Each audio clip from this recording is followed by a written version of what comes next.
मेरा परिचय लीजिए कि मैं कौन हूँ, कहाँ रहने वाला मेरा जिला कानपुर गांव रामपुर का मैं रहने वाला।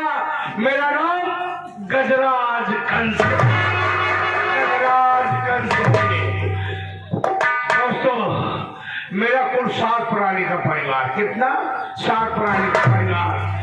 मेरे पिता बंसीलाल, माँ का नाम रामकली, 2 भाई 1 बहन सौतेले, राजेश, रोहित और बहन है जिसका नाम प्रीति है। और मेरे चाचा है जिनका नाम सेठ कुंजीलाल है, जिनकी कानपुर में स्टील की कंपनी चलती है। लेकिन दोस्तों ये मेरा सगा परिवार नहीं है, ये मेरा सगा परिवार नहीं है। जब मैं बहुत छोटा था तभी कानपुर के सड़कों पे रो रहा था, बिलख रहा था, तड़प रहा था। मुझे सहारा देने वाला कोई नहीं। बंसीलाल किसी काम से कानपुर गए थे, जा रहे थे, मैं बगल में खड़ा होकर रो रहा था। उनकी नजर जब मुझ पर पड़ी, तरस खाए, मुझे अपने गोद में उठा लिए, मुझे अपने घर लाए, मेरी सेवा कर दिया, मेरी खबरें शुरू कर दिया, मुझे धीरे धीरे पाल पोस कर सियाना कर दिया। जब मैं सियाना हो गया तो मैं आयासबाजी करने लगा। बार में झगड़ा, चरस, अफीम, गांजा, दारू, चरस सब पीने लगा। यहाँ तक कि मशहूर तुम्हारे रूपाबाई के कोठे में जाकर मुजरा सुनने लगा। एक दिन मैं मुजरा सुन रहा था, मेरे पिता बंसीलाल को खबर मिली मेरा बेटा गजराज कंस मुजरा सुनता है कोठे पे जाकर के। पिताजी फिर बताए कोठे पहुंच गए। पहुंचने के बाद जब मुझे देखा, मेरे पास पहुंचे, मेरे गाल पर खींच कर एक तमाचा मारा। मैं कुछ नहीं बोला, घर चले आए। उसी दिन मेरे पिताजी का दोस्त जिसका नाम राजा राम है, वो जामगढ़ का रहने वाला है, अपनी बेटी का रिश्ता लेकर मेरे घर आ गया। तो मैं बहुत खुश हुआ। क्यों? कि घर में बड़ा मैं था, सोचा मेरी मंगनी होगी, मेरी शादी होगी। लेकिन मेरे पिता बंसीलाल मेरी हरकत को देखते हुए मेरे भाई राजेश की मंगनी करा दिए। मैं कुछ नहीं बोला, रात होने का इंतजार किया। जब रात हुई मैं घर से भाग निकला। भागने के बाद में चरस अफीम का धंधा शुरू कर दिया। जब चरस अफीम का धंधा शुरू कर दिया तो पुलिस वालों को सूचना मिली कि गजराज कंस चरस अफीम का धंधा करता है। फिर क्या, पुलिस वालों ने मेरा पीछा किया। पुलिस वालों को मैं चकमा देकर भाग निकला। पुलिस दूसरे रास्ते से, मैं दूसरे रास्ते से। लेकिन दोस्तों मैं जिस रास्ते से भाग रहा था ना, उसी रास्ते में वही जामगढ़ का रहने वाला राजा राम पैदल चला जा रहा था। जब सामने ने मुझे देखा ना, मुझे पकड़ लिया, बोला गजराज कहाँ भाग रहे, क्या बात है? मैंने कहा जान दो राजा, फिर भी वो सारी बात बताऊंगा। लेकिन हराम ज्यादा छोड़ा नहीं, इतने में पुलिस वालों ने मुझे दबोच लिया। हाथ में हथकड़ी, पाँव बेड़ी, सीधा जेल गया। जब जेल में 2 साल पूरा हुआ तो जेलर से हमारी दोस्ती हो गई। जेलर से दोस्ती हो गई।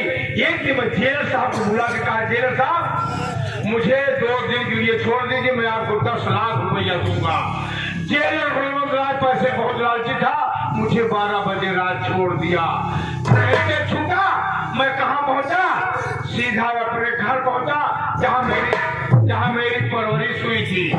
वहां पहुंचा, क्या देखा? बरामदे में माता पिताजी सो रहे थे। सबसे पहले तकिया के नीचे से तिजोरी की चाबी निकाला, तिजोरी साफ कर दिया, उठाया कचारी, अपने पिताजी को 2 टुकड़े में काट दिया। माँ ने शोर मचाने की कोशिश किया, माँ को भी मौत के घाट उतार दिया। जेल आया, जेल को 10 लाख रुपया दिया।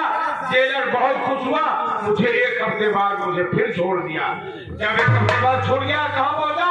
सीधा जामगढ़ पहुंचा, क्योंकि राजा रमोक को जब मैं जेल गया था। जैसे ही जामगढ़ पहुंचा दोस्तों, क्या देखा? राजा रमोक के पास बहुत बड़ी कपड़े की मिल थी। सबसे पहले उस कपड़े की मिल में मैंने आग लगा दिया। कपड़ों से भरने लगी, तब उसके घर पे पहुंचा, उसके घर की तिजोरी साफ कर दिया। राजा रमवा को बोटी बोटी काट डाला। उसकी बीवी को मारना चाहा, उसकी बीवी बच गई। ये सब कारनामा मैंने किया। आज तक पुलिस वाले नहीं जान पाए कौन किया कौन नहीं किया। जितना मर्डर किया कोई नहीं जान पाया। तो मैं जानू या तो जेल। जेलर साहब का नाम लिया, जेलर साहब आ रहे, शायद मुझसे कोई काम है। आइए आइए।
मुझे देखकर खुद ही चलता है।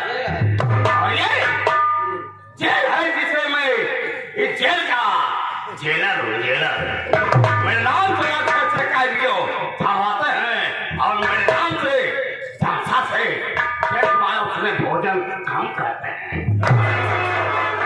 और यात्रा में यहाँ ड्यूटी लगेगा। जेलर यात्रा मैं रहूंगा यहाँ का। जितने कैदी आएंगे सबको हिला हिला कर दे ठिकाने न लगा क्या तो मेरा नाम जेलर।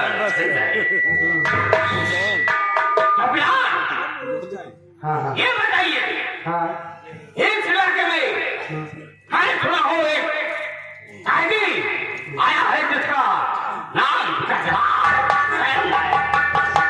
उसका मैं सुना हूँ ये रिहाई होने वाला है। ये बताइए किस दिन उसका रिहाई होगा? आप बैठे हम मौका बुलावे पर। ठीक है आइए।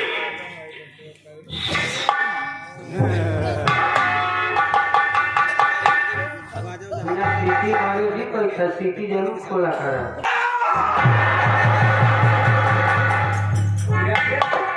आ गया का भाव आ जाऊंगा तो कच्चा से जाऊंगा। काहे बात कच्चा से जाऊंगा। का बात है? क्यों भाई का कोई बिगाड़ी है? जेल में मुझसे सब डरते हैं, सब डरते हैं। डर के बारे में मुझे नाश्ता बनाता भेजते हैं, लेकिन नाश्ता लाने वाला तू है। वो नाश्ता तू रास्ते में साफ कर देता है। आज मैं कई दिन से भूखा हूँ, खाऊंगा तो तुझे ही खाऊंगा। हम जाने कहीं जेल में तू बढ़ा यहाँ हमार कुछ कई पौवा ना यही बारे नाश्ता आवा था। जब बढ़िया चीज रहा था हम खा जाए थी। क्या साहिब बुलाए हैं? साहब आए क्या? जेला खाना मिला। साहब जय और साहब ठीक हो? और तो सब ठीक है। कैसे आना हुआ साहब? मैं सुना हूँ कि बहुत दिनों तुमने जेल के रोटियां बहुत खाया है। आज तेरा बहुत खुशहाली बात है कि तेरा रिहाई होने वाला है। आज मेरी रिहाई है। हाँ यार तो हाथ पिलवाई बा।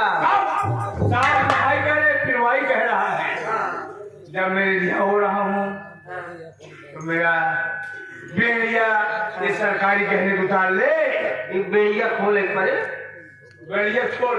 हाँ हाँ? बेड़ी कह रहा हूँ मैं। अरे वह जो सरकारी गहना पहिया निकाल ले, गहना बोलते हैं सरकारी गहना। ऐसा निकाल ले। चाबी ले लगा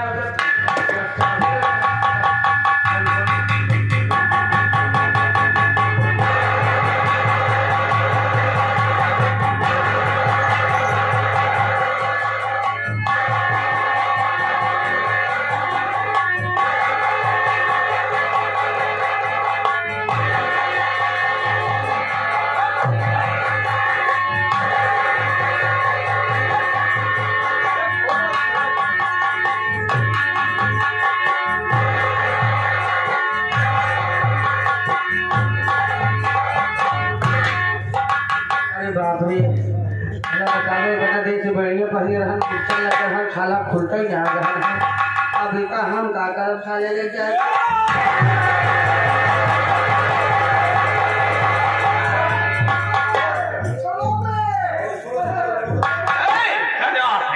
इसे छोड़ देंगे क्योंकि ये मेरे जेल में ड्यूटी बेचारा कर रहा है। इसके बीवी बच्चे सब तो मैं छोड़ दे रहा हूँ।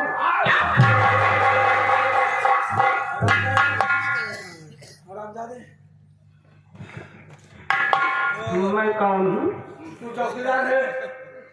मैं चौकीदार हूँ। लेडर साहब, आपके घर से मैं रिहा हो रहा हूँ, जा रहा हूँ। आपके बदौलत में अपना मकसद पूरा कर लिया हूँ। अपने दुश्मनों को मौत के घाट उतार दिया हूँ, लेकिन ये दोस्ती कभी मत भूलना। ठीक है तुम अपना दोस्त होकर मुझे कभी मत भूलना। मैं आपको कभी नहीं भूलूंगा। शराब प्याले को कभी नहीं छोड़ूंगा।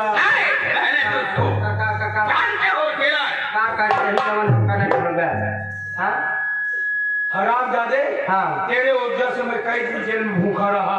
हाँ। यार क्या सामने को हाँ। चना मिलता है, दूध मिलता है और अंडा मिलता है, लेकिन हरामजादे चना खा गया, दूध पी गया, अंडा खा। ओह, यानी कि तुहार अंडा खाई बड़े नाराज है। कोनो बात नहीं है। जेल में जब रहे हम तुहार अंडा खाए, अब तुहार रिहाई हुई गई, कहूँ मुलाकात हो गया, तू हमारा अंडा खा ले।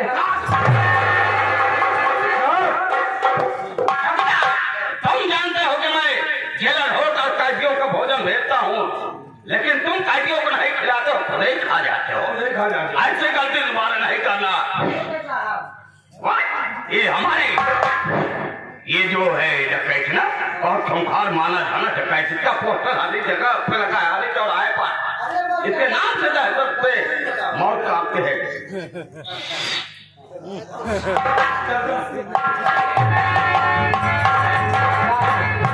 एक काम करिए, चलिए वो जो 5 नंबर बैरियर पर वो बुढ़ा कैदी है, आजकल वो बहुत बीमार है, उसको ताजा होगा गिलास नहीं खतरनाक है, उसमें मत चलिए मैं यहाँ कीर्तन करूंगा, सार से करूंगा, फिर मिलूंगा अगला अगले ब्रेक मार मिलूंगा।